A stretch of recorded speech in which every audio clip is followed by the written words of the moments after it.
Final segment of the show for today.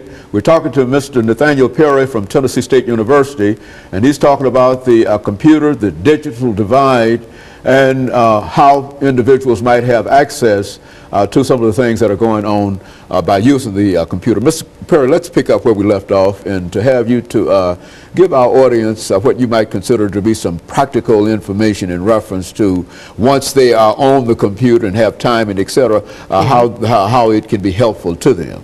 Well, most everyone uses a computer at their job now. So at my work at Tennessee State University, I'm in institutional research, and we collect aggregate data and put them in reports for the federal government, the state government, and local entities. So we take data, put them in reports, transfer those reports into books, magazines, and websites.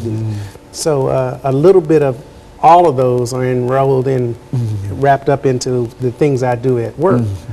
And once you start working on a little bit of it, everybody else needs some kind of assistance in starting their own business or their own personal website, anything that they have seen someone else do.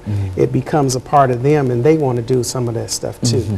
So we see things like where Google, they have a where they have a search engine, and that I heard a report where they were 90 million people that use Google. And of that 90 million people, 60% of them were on Google every day. Every day they were searching for something. And then you had another report that said 40% of them were on there at least once a week. So you see quite a few people in the United States that use a computer daily. 90 million is quite a bit. Quite a number, it really is. And then you have other things like social networks like the Facebook. You had the movie that was out that did demonstrate how he got started and things that, but there are lots of dangers. For instance, if a young kid gets on there and they put out all the information about themselves, any predator would be able to see all that information and maybe possibly try to do some damage to that young child. So as parents and grandparents, we got to make sure that we are aware of things that are going on the internet. Maybe not be as involved in them because that's not what we do. But if you have a young child, especially if they're in those developing ages, we got to make sure that we understand what they're doing and they're not putting information about our families on there, where we go to school, what time you can pick me up, and all this kind of things out there. So because it's a danger. There's people out there looking for things that they can take advantage of. You know, quite recently I saw in the newspaper something about privacy, you know, and that one website had decided to go offline for a long time in order. What is that all about? Well, there's a Privacy Act that's going on where the government wants to, and the entertainment industry wants to make sure that they get paid for the things that they put out.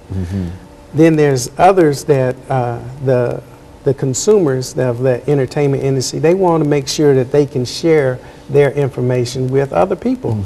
And the internet, I think, was designed so that you can share share information back and forth to your friends. Where it gets out of line is that you want to share it with too many friends.